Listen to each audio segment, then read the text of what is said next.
CJRB sliding into home plate here. This is the 1903, which was unnamed on my video that I did weeks ago in the hotel room visiting my son and his new son, which is my grandson. But it's the Taiga, Taiga. And they're available on White Mountain Knives now, so I've fiddly farted around long enough. Now they're out, they're in the stores, and you can buy them. And, you know, check it out on White Mountain. I got pages I printed out here that I shouldn't have. Probably way too many. But, you know, lots and lots of knives. And it seems like most of them are $39.99 if you're getting the G10. And if you go to the fancy carbon fiber, it starts kicking it up to like a $43.99, something like that, like this.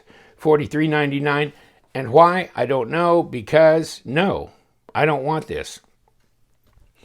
But if you do like this carbon fiber laminate, then you have a choice. You do. You can get G10. Like the Crag is kind of that bluish grayish. And then the Centros, that's a green. And I don't know, probably black is another color. And then, of course, the carbon fiber, which costs you more money, and I don't want to pay the money to do that. Actually, this gives you really good traction. I think it's really durable, and I think it's more attractive to go this way than this way. But this is the way this one is, because I wanted to at least have one in that laminate carbon fiber. You could see how that product looks. And little number 6 screws there. And deep carry pocket clip, left or right hand tip up carry. Ceramic bearings on the pivot. Ceramic detent ball. And let me pull out my little Centros. So ceramic bearings. I did the Centros and I pulled the Crag apart as well. Both of them look the same inside. Both have ceramic bearings, ceramic detent ball, and a D-shaped pivot here. So I mean, they hit all those boxes. The only box they left unchecked is the skeletonized liners. And, you know, none of these have been all that heavy where I thought it really was going to make much of a difference. And if it's going to increase the price, then nah, I don't need them to be skeletonized. And you can see them. So they're very structured. They're not embedded, see? None of these are embedded in the scales. And I kind of like that. It really... It makes me feel that they're more structural. And with these standoffs holding them here and at the pivot, they are pretty tough cookies, you know. So they should be good for a hard use, just around the house or around the yard or wherever. Beater knife. Yeah, user knife, I call them beater knives, whatever. But, you know, I mean, you're talking $39 and 10% off. And so about $4, $35 delivered to your house. With ceramic bearings, and the action on it seems pretty darn good. This has not been apart. I have not put any lube. I have not adjusted the pivot. This is just the way it is out of the box. It's centered up, no lock, rock, or blade play, and there's the lockup. That baby's heavy. That's 50-60%. That's the heaviest lockup on any of the 5 I've had. They've ranged anywhere from 20% to 60%. Like this. This is the heaviest lockup of the bunch. Forward choil here for sharpening and going forward. I like the blade shape. I like the overall design of this one. This might be, next to Dylan Mallory's one, the Centros, probably my favorite design. Don't you think? I mean, I really like this one because it's not a flipper. So you've got a really good contact patch here. You know what I mean? And the blade shape just lends itself, I think, to a lot of different uses. But this one as well. I think they just went a little far on the flipper tab. A little bit. I think they could have cut a 1/16 off of there easy, and then they could have made it not so big front to back. Because that looks like a honker. But then there's a lot of flipper knives that I think have got a oversized flipper tabs, so maybe that's just me. It probably is. Machine pivot hardware stuff. So not too shabby there.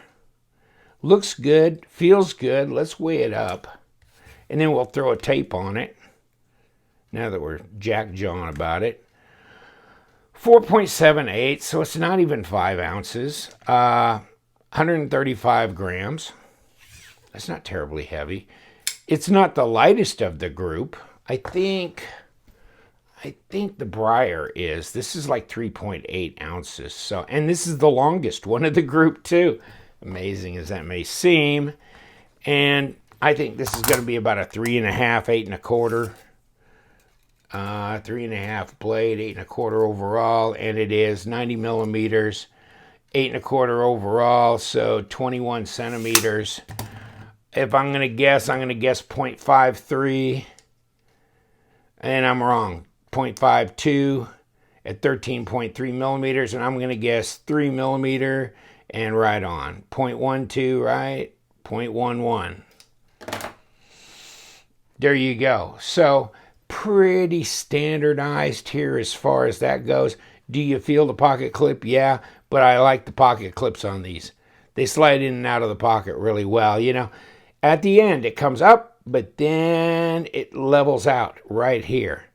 And it's flexible enough, but not too flexible.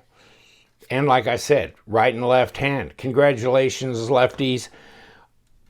You know, Artisan Cutlery hears you. I mean, most of their knives, look at all the Artisan knives. Most of them are set up for right and left hand carry. So this is a brand you could pretty much look to. Amen. And will the knife be a knife? What do you think? Yeah, it will be a knife. They're pretty sharp out of the box. All these have been so far. D2, I know. Maybe you want Sandvik. Maybe you want something that's actually a true stainless. Good luck, brother. It would be interesting if they would swap out on some of the steel, like go Sandvik on some of them, 14C 28N or something different. But because a lot of people do have issues with D2 because it will corrode. Of course, any carbon-based steel will ultimately finally corrode if you put it in the right circumstances long enough. But yeah, I had some of the Artisan ones tested, the budget line that says Artisan on them. And I mean, it's D2. Those blades were D2 as well. Look on the spreadsheet. I always leave the link to that spreadsheet down below. So scroll up to Artisan. I don't know if we got any CJRBs logged on that sheet yet, but their Rockwell hardness has been really, really good. So they're hard. If the heat treat's complete, they should be pretty good users. And here you go. I mean, no backspacer, probably saved them some money there, and no skeletonizing on the liners, probably saved them some money there. But I do like the fact the liner is visible and not embedded, and it feels very structurally sound. It feels good in the hand. And ceramic bearings, ceramic detent, D2, that what we have checked on the Artisan D2 has been good. So I would have a degree of confidence in that not being radically different on these knives.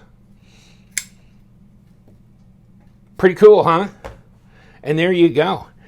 That's the Taiga, T-A-I-G-A. That's the 03. Now, the 01 is this one. It's the Tala, okay? And the 02 is the Briar, which I called Bramble once before, but it's the Briar. And the Crag is this crazy cleaverish looking deal. And then, of course, 05 is the Centros from Mr. Mallory. So, nice group of knives. See that others are coming out or will be very soon, other designs. So, wow, we got to keep up here. And there we go. Thank you so much. Appreciate it. You know what we do around here. Yes, we do love them knives. So you guys, stay sharp.